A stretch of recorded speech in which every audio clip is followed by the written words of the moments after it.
Amen! Yan, hallelujah. Pakibati niyo po ang inyong mga katabi ngayong hapon ng maganda pa kayo sa hapon. Hallelujah. Yan, ilabas. Ilabas ang mga masasarap na ngiti. Hallelujah. Napakasarap talagang magkita-kita tuwing Sunday dito sa tahanan po ng ating Panginoon. Ano? Huwag kayong malungkot kung maraming mga upuan na walang laman kasi inihahanda nila ang kanilang off, no, sa ating anniversary sa ating Thanksgiving na paparating. Alright, gusto ko lamang pong ihabol din na every year, di ba naalala nyo na meron tayong malakasang bigayan ng ating Thanksgiving sa ating Panginoon. Alam niyo po, sa mga talagang veterans na sa atin pong simbahan, talagang all through the year, pagkatapos ng bigayan ng ating pledges and ating pasasalamat sa Panginoon, ay nag-uumpisa na ulit sila. Hinihingi na ng mga leaders ninyo, no, ng mga pastors ninyo, kung ano ulit ang ibibigay, Lord. Shall we top yung bigay namin last year o ano bang number or amount? Yan, pinagpipray yan na ibibigay sa atin pong sama-sama po tayo. Ang celebration po natin ay makakasama natin ang ating mga iba-iba pang mga congregation. At nung araw na yan, there will be two collections. Una ay yung ating normal tithes and offering na doon lamang sa lugar. May mga envelope or mga malaking envelope na paglalagyan ng ating mga tithes and offering. At the end of this sermon ay doon natin ibibigay. So bakit inihiwalay? Kasi meron dapat intentionality na tayo ay masaya na bababa at iaabot ang ating pasasalamat sa ating Panginoon. Yung ating pledge, pag sinabing pledge, wala pang laman yung sobre at sinasabi ninyo, by this date, Lord, meron akong faith na mabibigay ko na itong amount na ito na inilagay mo sa puso ko. Or kung may sinabi si Lord sa inyo na one time na ibibigay nyo na, then ilagay nyo na at ibigay nyo na one time at hindi nyo na iisipin. Of course, sa mga nag-pledge, lagi namin sinasabi, walang hahabol sa inyo. It's between you and the Lord. Pero ang sabi ng Bible, pag nangako ka, anong gagawin mo? Madalain to pa rin. Yan ang sabi ng Bible. Kasi merong delay na mangyayari. Ay, hindi ko alam. Siyempre, iba rin ang dealing ni Lord. Pero, siyempre, those who have really put their trust and faith sa ating Panginoon ay talagang kagalakan na ibigay ang ating pasasalamat sa Kanya sa buong taon na tayo sinamahan ng ating Panginoon. So, yung envelope ay papakita namin sa inyo later on sa mga susunod na mga Sundays kung paano natin i-fill up, kung pledge ito or ito ay one-time giving or one-time pero ganitong date nyo sa ibibigay. Yan, mga ilalagay nyo dyan. Huwag kayong mahiya. It's between you and the Lord. Walang maniningil sa inyo, natatawag sa inyo at kukulitin kayo. Amen? Amen. Hallelujah. Excited na po ba ang lahat? Right. So, nakahanda na ba ang inyong mga malakasang damit sa November 30? Order pa lang. Alright, yung mga ordering, yung mga sample, maisusuot natin yung kasi minsan hindi natin alam talaga. Feeling natin 25 tayo pero 30 na pala tayo, ganon. So, yung sample na t-shirt, darating para maisukat natin, hindi kayo parang paniwalain. So, yun yung mga sizes. Alright? Amen. Praise the Lord. Tayo muna yung manalangin bago tayo mag-umpisa. Praise the Lord. Marami pong salamat, Panginoon, for today na kami po ay muling nasa iyong sambahan, Panginoon. Lord, this is your place. This is your house. Malaya ka, banal na espiritu na kami ay kaugnayin, kausapin, at interrupt us if need be, Panginoon, sa service, Ama. Kumilos ka sa puso ng bawat isa. The word that will be spoken today, Panginoon, hayaan mo, Ama, na magkaroon ng apoy sa puso ng bawat isa. Lord, Itago mo rin ako, Panginoon, sa iyong magwis as the word delivered ng walang kulang, walang babas, Panginoon. Ayon sa iyong dealing. Salamat, Panginoon. In Jesus' name we pray. Amen. Praise the Lord.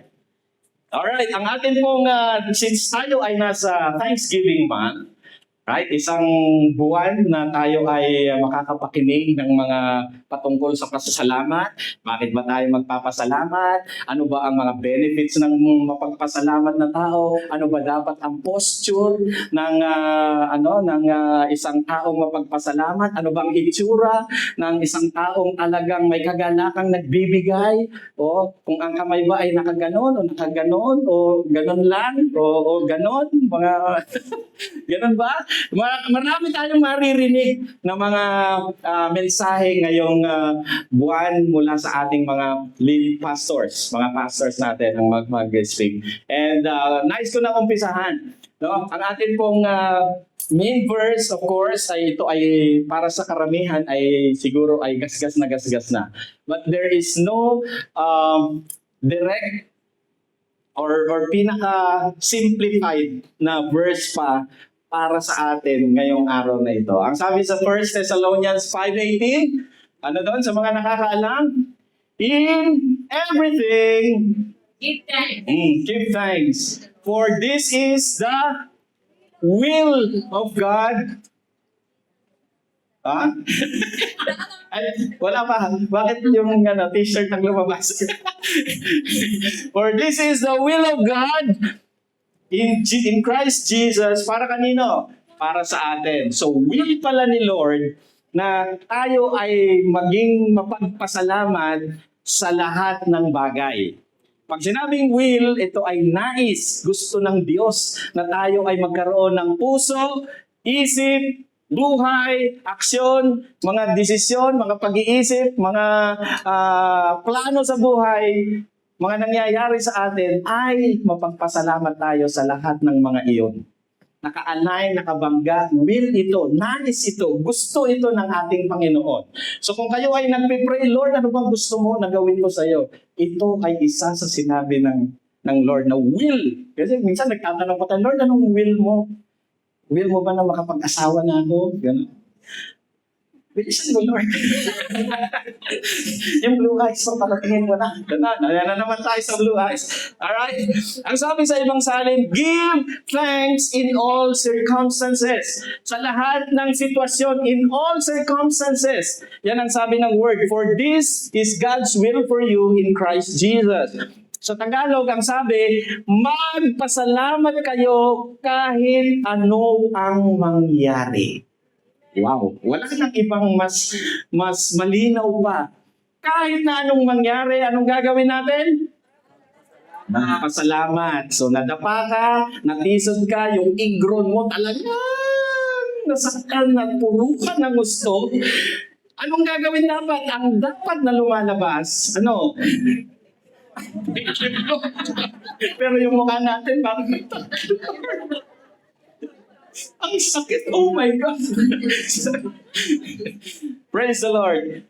Yan ay dapat punong-puno ang puso natin ng pasasalamat para yun ang lumabas. Kasi kung ano ang laman ng puso, lumalabas sa bibig, lumalabas sa aksyon. Okay? So kung puting kabayo ang laman ng puso mo, pagka kay nasagi na dapa, ay puting kabayo, yan ang lalabas yan. Dati ganun. Yung minsan nababanggit niyo pa yung mga yon. Alright? Ang sabi dito, magpasalamat tayo kahit na ano ang mangyari. Kaya payagan niyo po ako na ang ating pong title for today, of course, galing sa main verse natin sa 1 Thessalonians, in everything, give thanks. Sa lahat ng bagay, tayo ay magpasalamat. Amen. So tayo ay nasa Thanksgiving month nga, sabi ko kanina, at ang sabi ng mundo ay Thanksgiving is not a day or a public holiday. It is a lifestyle. Yan ang sinasabi ng mundo. Tama naman sila. Kasi tinuro na yon, yung idea na yon ay tinuro na ni Jesus.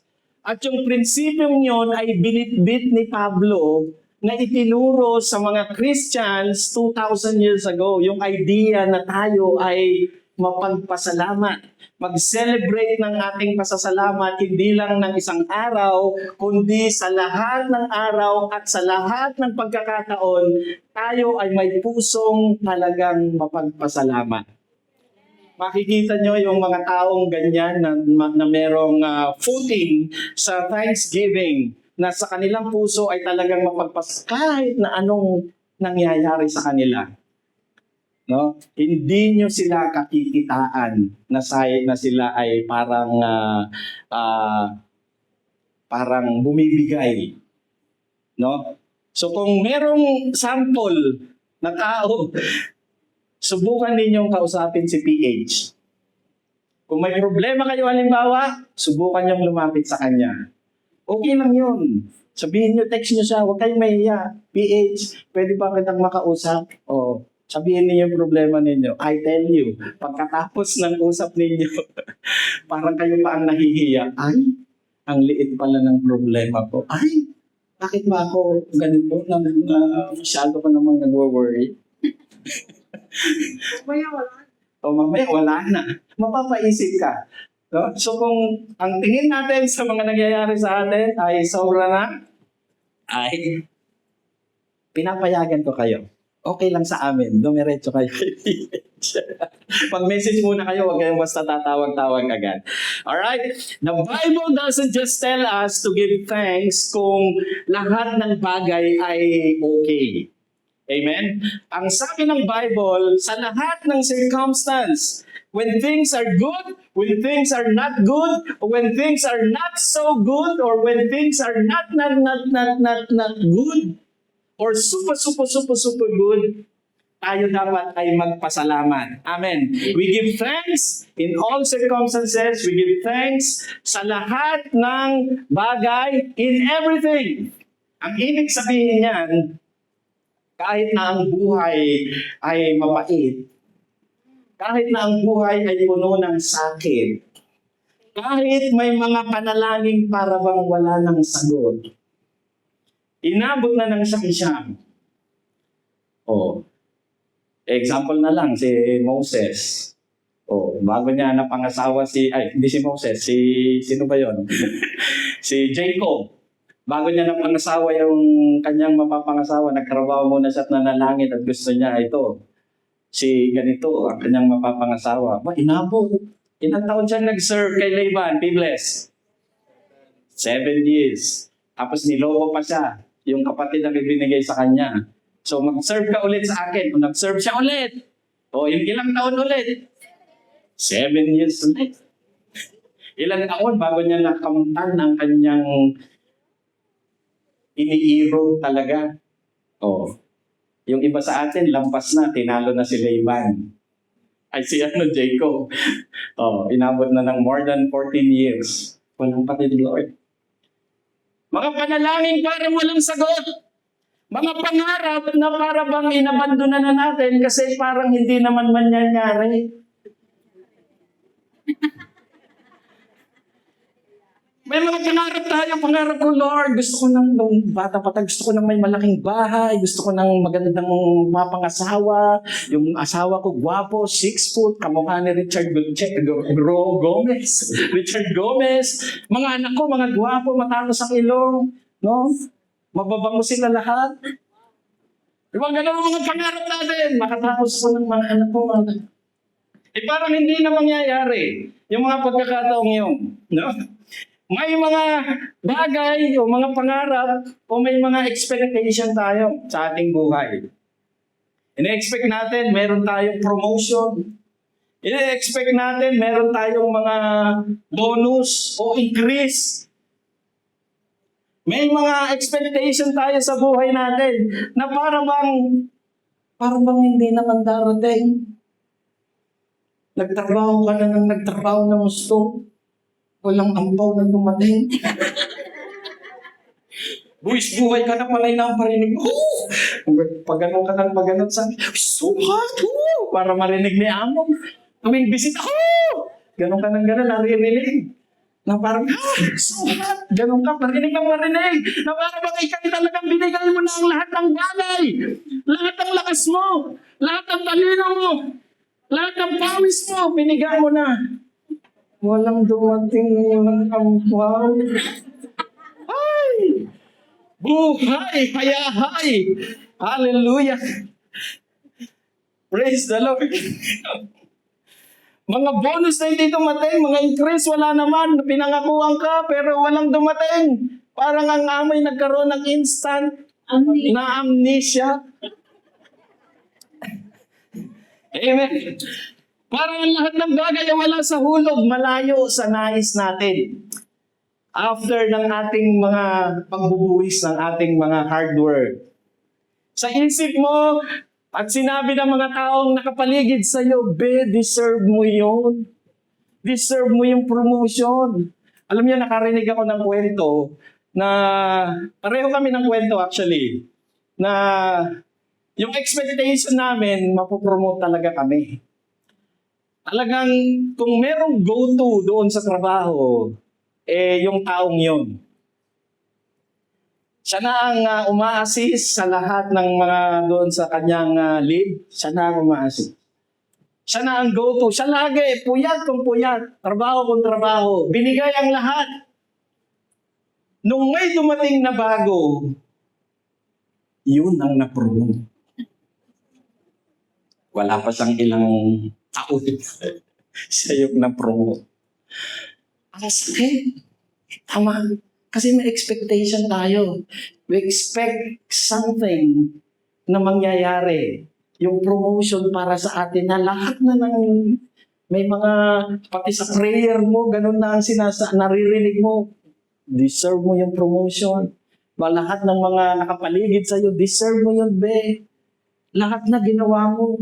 Trinabaho mo na, pati yung mga bagay na hindi mo dapat ginagawa, trinabaho mo na. You were over and above doon sa KPI mo, doon sa iyong trabaho.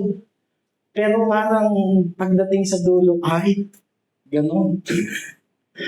Ako, alam niyo po, inabot ako ng 10 years bago naramdaman yung promotion. 10 years mahigit. At may ginamit pa si Lord na bumalik lamang doon sa opisina para lang i-promote ako. At after a year, umalis na din. Yun ang mga kilos ng ating Panginoon. Pero one thing I learned, kung gusto nyo ng promotion, express it with a humble heart doon sa tao kung saan nyo hinihingi yung promotion. Sa office namin, may mga Pilipino akong kasama na ini-express nila, "Boss, I need promotion eh. But now, the housing is very expensive." No. Ini-express nila ng merong paggalang pa rin. Kung gusto ng bonus, kung gusto ng increase, huwag kayong mahiya. Gusto kong i-expand ang aking authority ng aking mga gahayang gawin at gusto kong ipakita ano ba ang pwede kong magawa. Ano ba? Express nyo kung may pagkakataon na para bang hindi kayo mayabang. It is okay na i-express nyo. Tama? Yes. Tama? Express ninyo. Boss, I think I want to expand my capacity and I want to take leadership. Sabihin ninyo. Hindi of course na para bang mayabang. Ganon din sa ministry.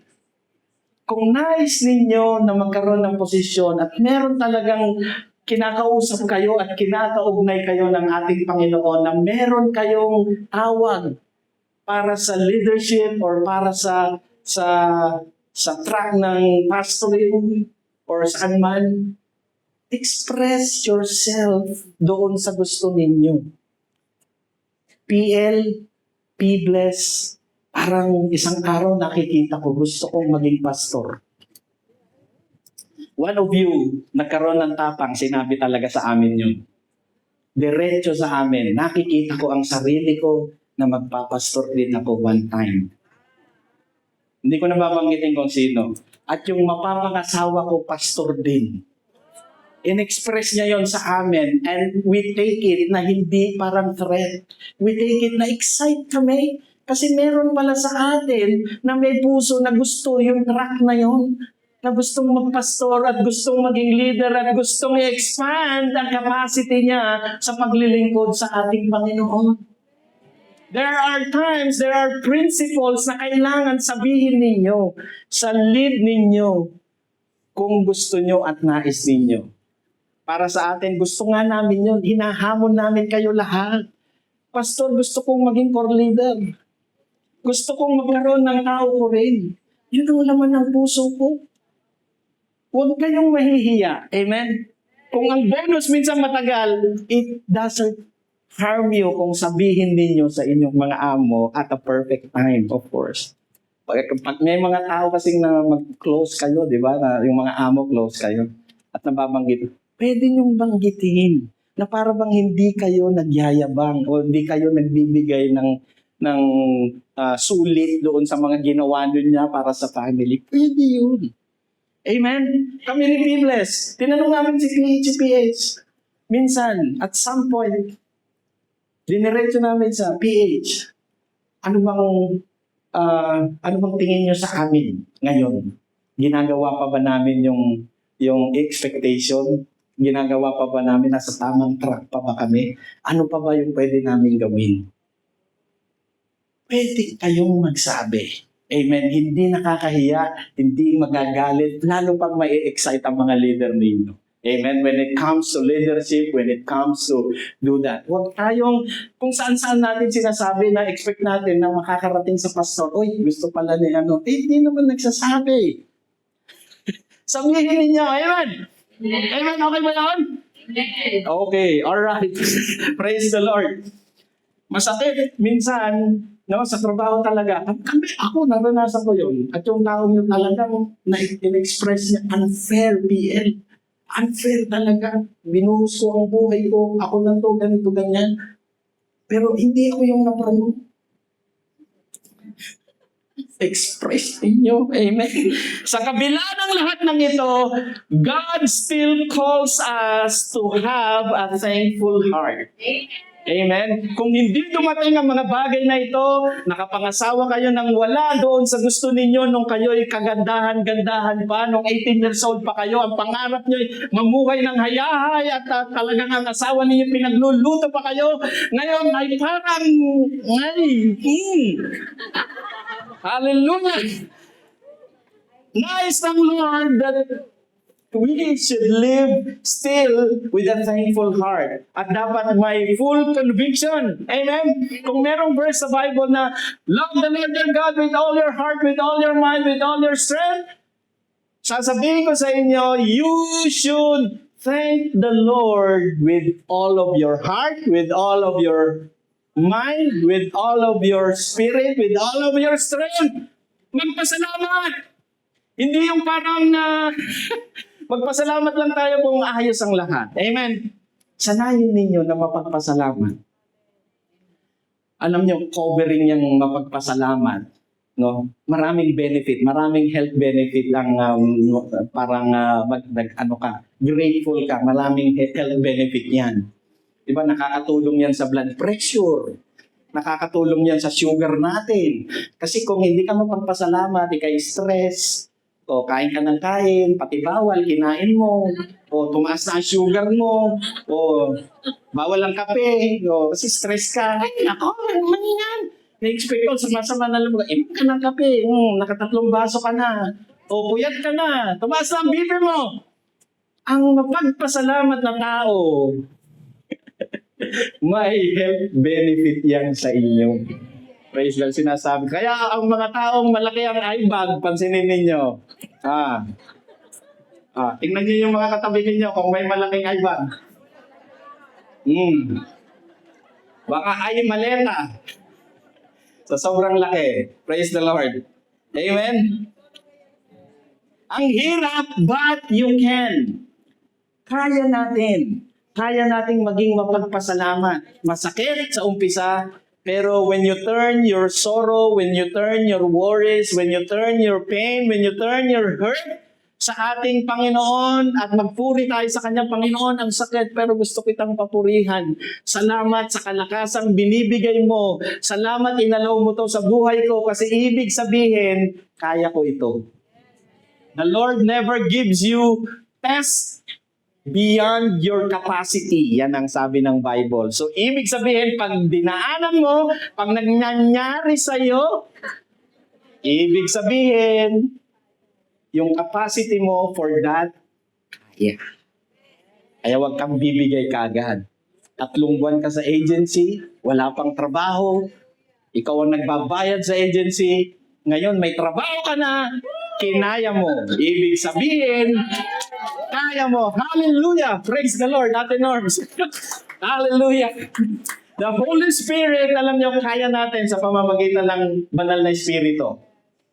Ang sinasabi ko sa inyo, lahat tayo, nung tinanggap natin si Lord, meron na si Holy Spirit na nanahan na sa atin. Amen? So, ibig sabihin, kaya nating magpasalamat sa pamamagitan ng ating banal na Espiritu, ng ating Panginoon. Kasi siya ang magpapaalala sa atin ng mga bagay-bagay na mga dapat mong ipagpasalamat. Yan ang mag-feed sa'yo. Siya ang mag-feed sa'yo.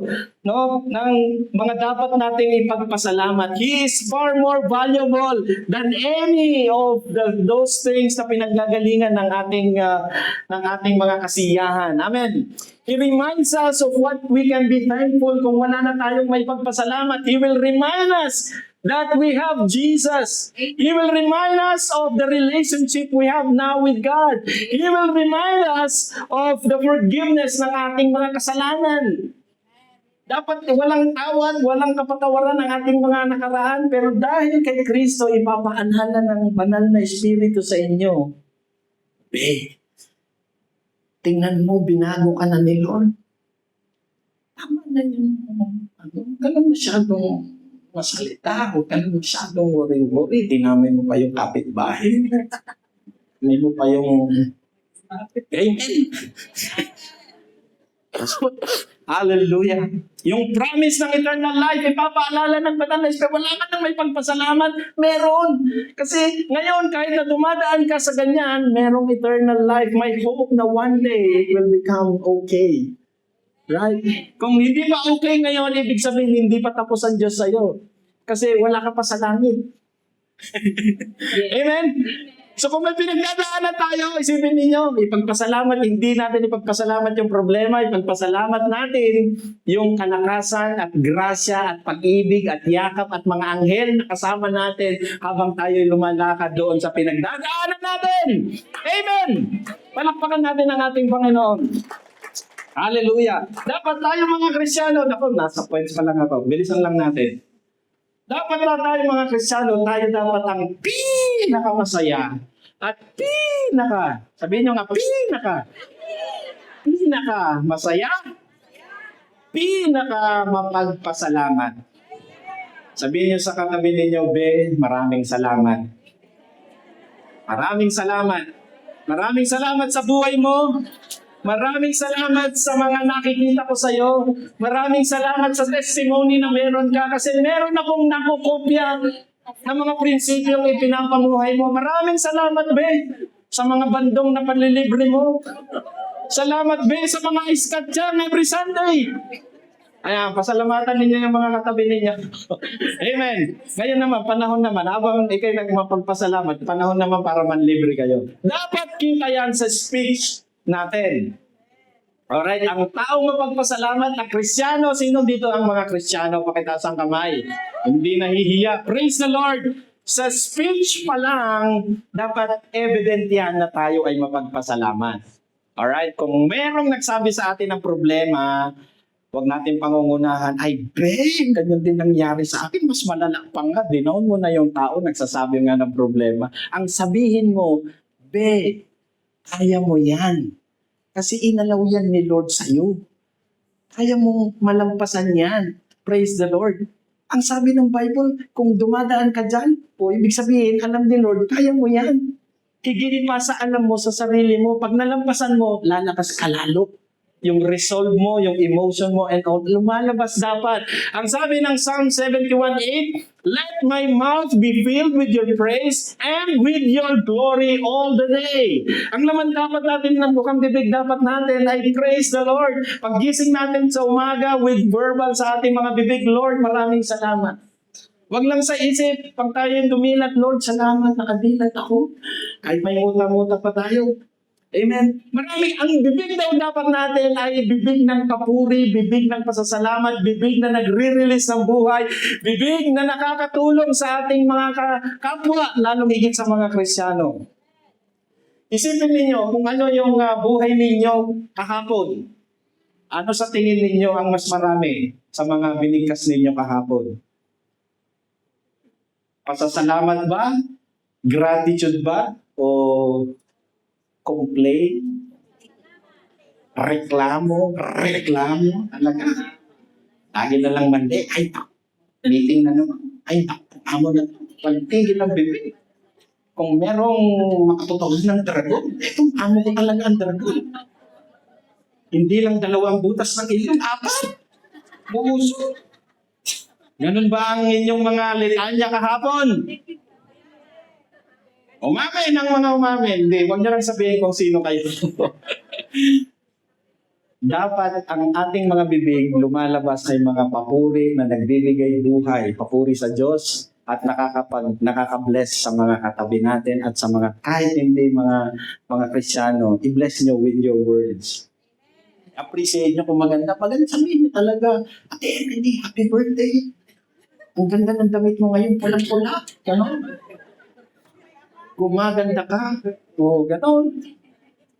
Ilabas ninyo yung mga bibig, yung mga salita. Amen.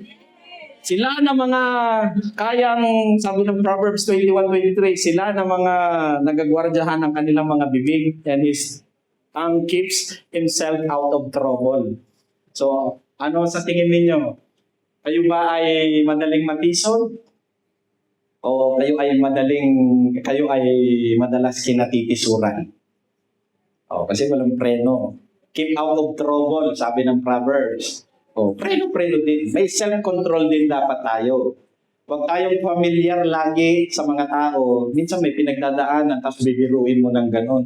O, di lalong nakatisod ka na. O, hindi na blessing yung lumabas. Kung ang ating mga salita ay nakakabuo ng bahay, ano sa tingin ninyo ang itsura ng bahay ninyo ngayon? Di ba? Gusto natin magandang bahay, di ba?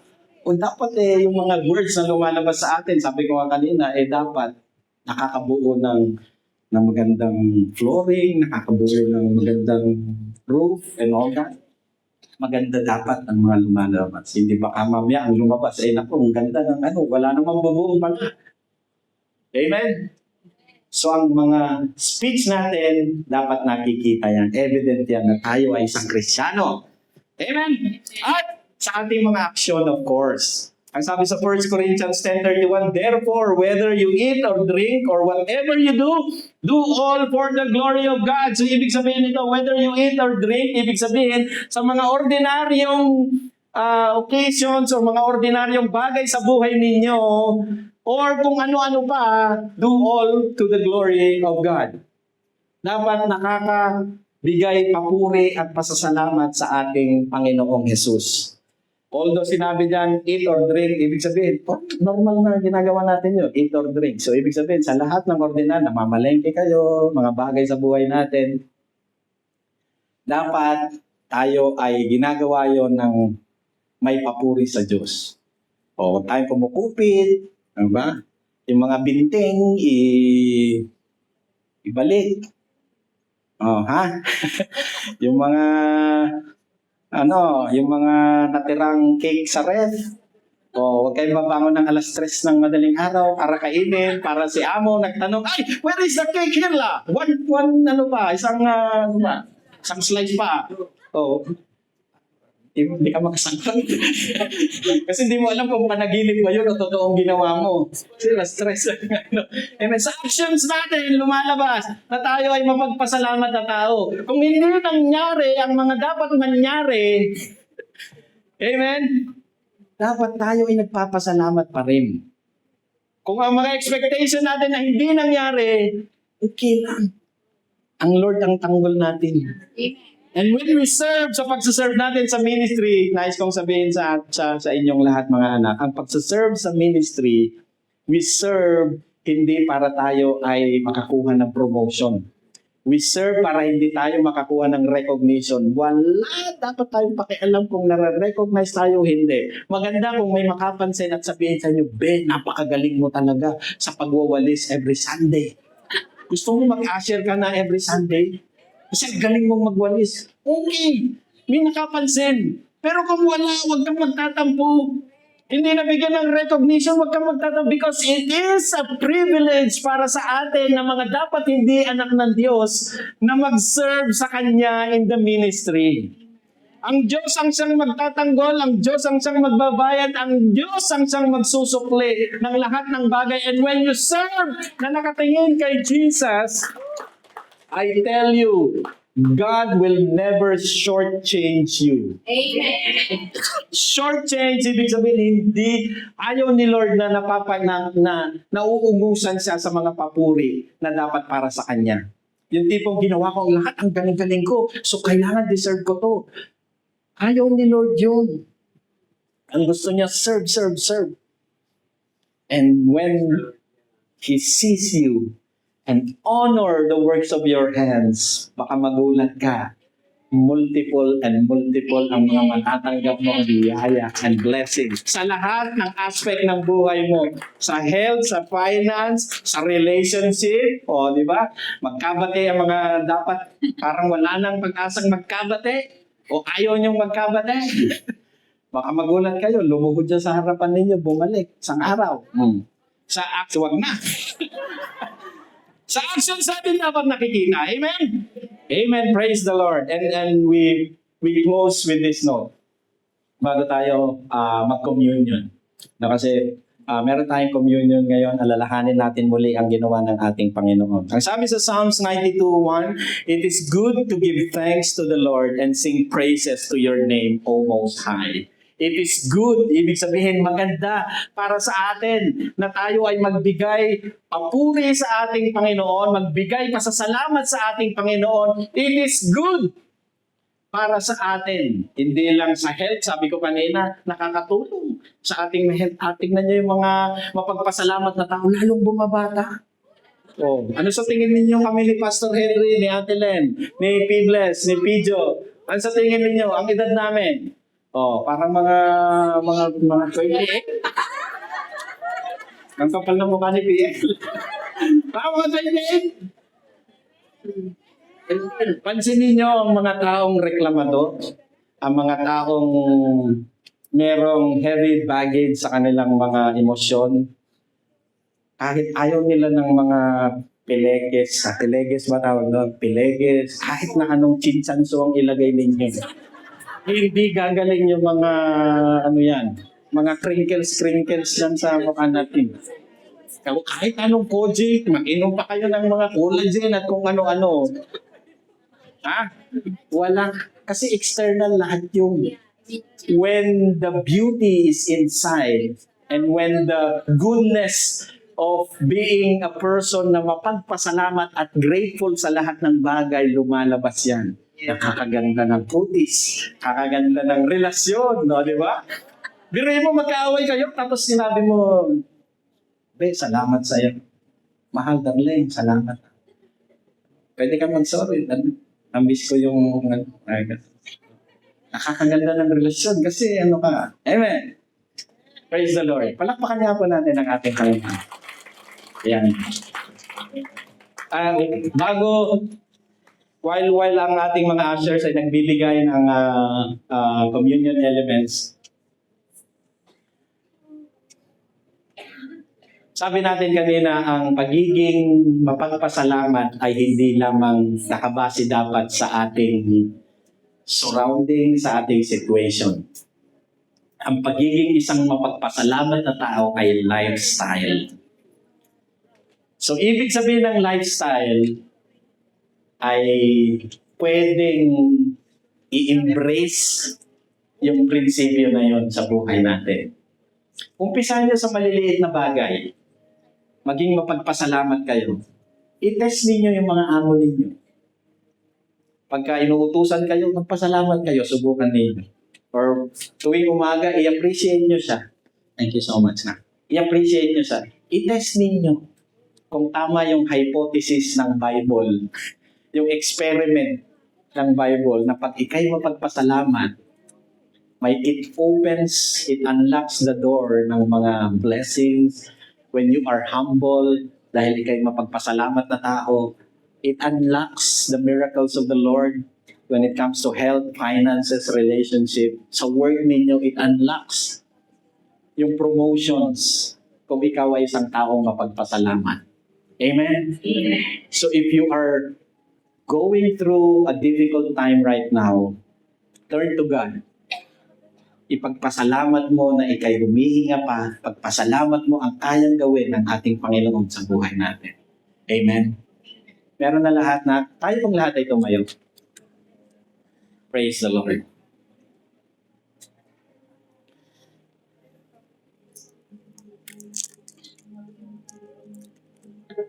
Amen. Noong gabing yon, sinabi ni Jesus sa kanyang mga alagad, ang sabi niya, kinuha niya ang tinapay at pinaghati-hati ito at ibinigay niya sa kanyang mga disipulo. At sinabi, "This is my body which is given for you. Do this in remembrance of me." Sabay-sabay po natin kainin ang tinapay.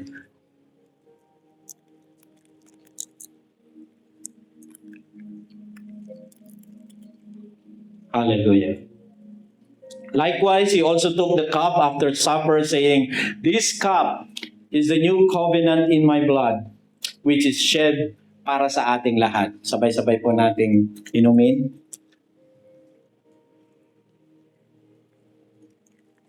Hallelujah. Panginoon, maraming salamat. We remember you today. We remember your sacrifice. We remember your love. Ang napakalaking love mo, Panginoon, para sa amin, that you died on the cross and redeem us, Panginoon, sa aming mga kasalanan at binigyan mo kami ng pag-asa. Meron kaming hope of eternal life, Lord Jesus. Meron din kaming hope, meron kaming confidence that whatever is happening sa aming mga kalusugan, sa aming pamilya, sa aming mga pangangatawan, nabugbog ka, Panginoon, nasugatan ang iyong katawan para sa kagalingan namin, Panginoon. Para sa restoration ng aming mga relasyon. Sa lahat, even mga sakit na bago o luma, Panginoon, maliit o malaki, all those, Panginoon, ay pinagaling mo na at nanalo ka na, Panginoon. We thank you, Lord, for what you did on the cross para sa amin. And I pray, Lord Jesus, that each and every one of us will remember yung pinaka-great exchange na ginawa mo, Panginoon. Pinadala mo ang bugtong na anak mo para sa amin. And we love you, we appreciate you. Yun pa lang, Panginoon, ay sapat ng dahilan para kami ay maging isang tagasunod mo, isang Kristiyano, isang taong mapagpasalamat sa lahat ng bagay. Dahil ito ang iyong nais para sa amin na kay Kristo. Marami pong salamat sa iyong mga anak, sa buhay nila. Though it may seem painful, though it may seem like it's very tough, but Lord, we know, Lord, na hindi mo kami iiwan o pababayaan. Sa iyo ang papuri, sa iyo ang pasasalamat. We thank you, Lord. Ang pag-ibig ng Diyos Ama, biyaya ng Diyos Anak at ng pamamatnubay ng banal na Espiritu ay manatili sa bawat isa, ngayon at magpakailan pa man. Amen and amen. Hallelujah! Praise the Lord! Amen. Pakikamayan po natin ang bawat isa as we sing. Meron pa tayong awit habang yung video. Okay. Tayo magpipicture. Halina po kayo rito sa harapan. Praise.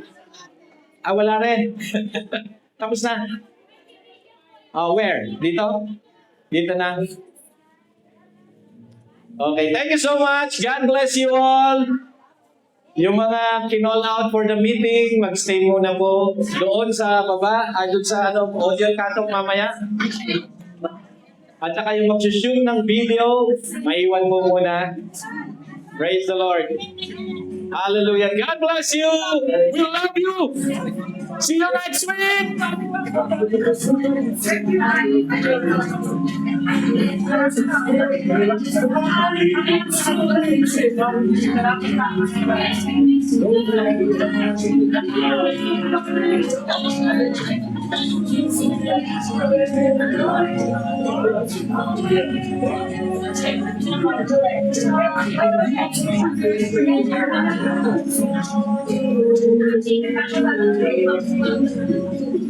Pick me up, turn me around.